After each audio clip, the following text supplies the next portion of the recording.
What's going on, everyone? Hope you're all having a great day. Order 66 is one of the pivotal moments in the entire Star Wars saga, but why did most Jedi never sense Order 66? Let's dive into it. Order 66 wiped out nearly 90% of the entire Jedi population, as we saw very powerful Jedi Masters such as Obi-Wan Kenobi, Plo Koon, and Ki-Adi-Mundi never sensed the betrayal of their clone forces at all. Palpatine waited for the perfect time to finally execute Order 66, as the Jedi forces were spread thin across the galaxy, surrounded by the clones who were once viewed as some of their strongest allies. In an instant, the dark side of the Force became the most powerful it had ever been, as the Jedi were simultaneously picked off one by one. When the inhibitor chips were activated, the clones had no emotion or will of their own.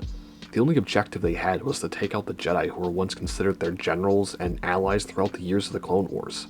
They showed no hatred at all, making it pretty much impossible for any Jedi to sense the betrayal. This allowed the Jedi to be caught completely off guard, as their senses were on the battlefield, focused on their enemy. Little did they know their true enemy was standing right by their side, ready to strike. In Legends, the clones who were under the command of Ki-Adi-Mundi did not take him out at the first chance that they had. They decided to wait until Ki-Adi-Mundi was caught between the Separatist forces and his own clone troopers, basically setting up a trap for him, and it became a trap that Jedi Master just could not escape. There were a few Jedi such as Yoda and Yara Tapal from Jedi Fallen Order that did sense something terrible was happening. The big difference here is that they did not sense the clones itself right away, but all the death and destruction that Order 66 had already caused. It wasn't the clones themselves that made both Yoda and Master Tapal aware of what was going on, but it was all the death they sensed. In the case of Ahsoka, it was a little bit different. She didn't sense all the death and tragedy across the galaxy, but sensed the change in her master Anakin Skywalker, which was him turning to the dark side.